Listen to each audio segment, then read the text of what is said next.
ലേക്ക് സ്വാഗതം. തളിപ്പറമ്പിൽ നിന്നുള്ള ഒരു കോടതി വിധിയാണ് ഇന്ന് ന്യൂസ് പ്ലസ് നിങ്ങളുടെ ശ്രദ്ധയിൽപ്പെടുത്തുന്നത്. ഇവിടെ ഒരു 46 വയസ്സുകാരനായ പിതാവിനെ മരണം വരെ തടവ് ശിക്ഷ കോടതി വിധിച്ചു. 15 ലക്ഷം രൂപ പിഴയും അടയ്ക്കാൻ വിധി പറഞ്ഞു.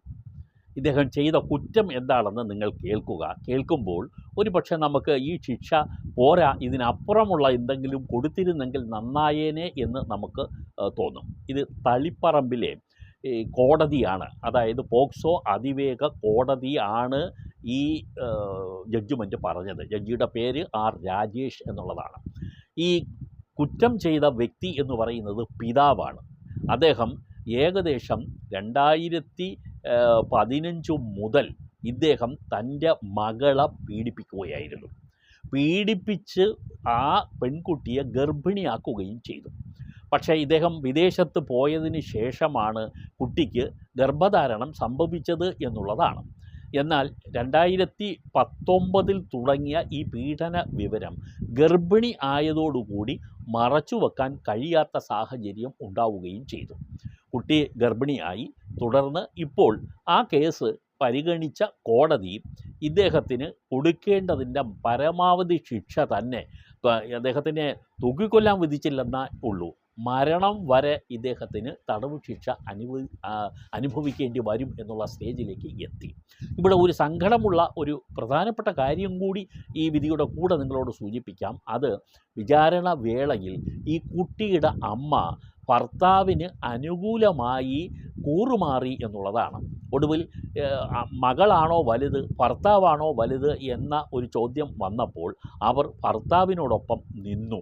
മകളെ പീഡിപ്പിച്ചു, മകൾ ഗർഭിണിയായി, ഭർത്താവാണ് ഈ അരുംകുറ്റം ചെയ്തത്. ആ ഭർത്താവിനെ ഒരു കാരണവശാലും ന്യായീകരിക്കാൻ ഒരു അമ്മമാരും തയ്യാറാകരുതായിരുന്നു. പക്ഷേ ഈ അമ്മ ഒടുവിൽ വിചാരണ നടക്കുന്ന വേളയിൽ അവർ ഹസ്ബൻഡിന് അനുകൂലമായി കൂറുമാറി. ഒരുപക്ഷെ കിട്ടാവുന്ന ശിക്ഷയെ ഈ ഭർത്താവ് അനുഭവിക്കേണ്ട എന്ന് കരുതി ആയിരിക്കാം അത് ചെയ്തത്. പക്ഷേ അവർ ചെയ്തത് തെറ്റ് തന്നെയാണെന്ന് പറയാതിരിക്കാൻ നമുക്ക് കഴിയുകയില്ല. ഒരു പിതാവും ഒരിക്കൽ പോലും ഒരു കുഞ്ഞിനോടും കാണിക്കാൻ പാടില്ലാത്ത ക്രൂരതയാണ് സംഭവിച്ചത്. അതിനെ ഏത് അർത്ഥത്തിലും തള്ളിപ്പറയാനുള്ള ധാർമ്മിക ഉത്തരവാദിത്തം ഒരു അമ്മയ്ക്കുണ്ട്.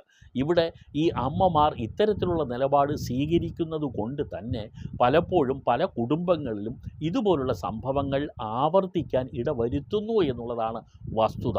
എന്തായാലും തളിപ്പറമ്പിൽ നിന്നുള്ള ഈ വിധി വളരെ സ്വാഗതാർഹം തന്നെയാണ് എന്ന് പറയാതെ വയ്യ. ഇനി അദ്ദേഹം മരണ വരെ കോടതിയിൽ കഴിയേണ്ടി വരുമോ എന്ന് ചോദിച്ചാൽ അപ്പീൽ കോടതികളുണ്ട്. ശിക്ഷയ്ക്ക് ഇളവ് കൊടുക്കുമോ ഇല്ലയോ എന്നുള്ളത് നമുക്ക് കണ്ടറിയേണ്ട കാര്യമാണ്. ഒരു കാര്യം തീർച്ചയാണ്, ഓർത്തിരിക്കുക, ഈ ലൈംഗികപരമായിട്ടുള്ള അതിക്രമം സ്വന്തം മകളോട് കാണിച്ചത് എന്നുള്ളത് കൊണ്ട് മാത്രം ഒരു പിതാവിനും അതിന് രക്ഷയുണ്ടാവില്ല. ഈ വിചാരണ നടക്കുമ്പോൾ ഭാര്യയെ എങ്ങനെയെങ്കിലുമൊക്കെ സ്വാധീനിച്ച് മകൾക്കെതിരായി ഇല്ലെങ്കിൽ ഈ കുറ്റം ചെയ്ത ഭർത്താവിന് അനുകൂലമായി മൊഴി മാറ്റി പറയാൻ പ്രേരിപ്പിച്ചാലും കോടതിക്ക് അതെല്ലാം ബോധ്യമാകും. കോടതി അത് അനുസരിച്ചിട്ടുള്ള നിഗമനത്തിൽ തന്നെ എത്തും. അതിൽ നിന്നും രക്ഷപ്പെടാൻ, അതായത് നിയമത്തിൻ്റെ മുന്നിൽ നിന്നും രക്ഷപ്പെടാൻ ആർക്കും കഴിയില്ല എന്ന് ഓർത്തിരിക്കുക. ചിലപ്പോൾ രക്ഷപ്പെട്ടു എന്ന് വരാം, പക്ഷേ ആത്യന്തികമായി അവരുടെ ജീവിതം കോടതിയിലും ജയിലിലും സമൂഹത്തിൻ്റെ മുന്നിലും ഒരു വലിയ ചോദ്യചിഹ്നമായി തന്നെ തുടരും എന്ന് ചിലരെങ്കിലും ഓർത്തിരിക്കേണ്ടതുണ്ട്. അതുകൊണ്ട് അവരെ ഓർമ്മപ്പെടുത്താനാണ് ഈ എപ്പിസോഡ്. നന്ദി.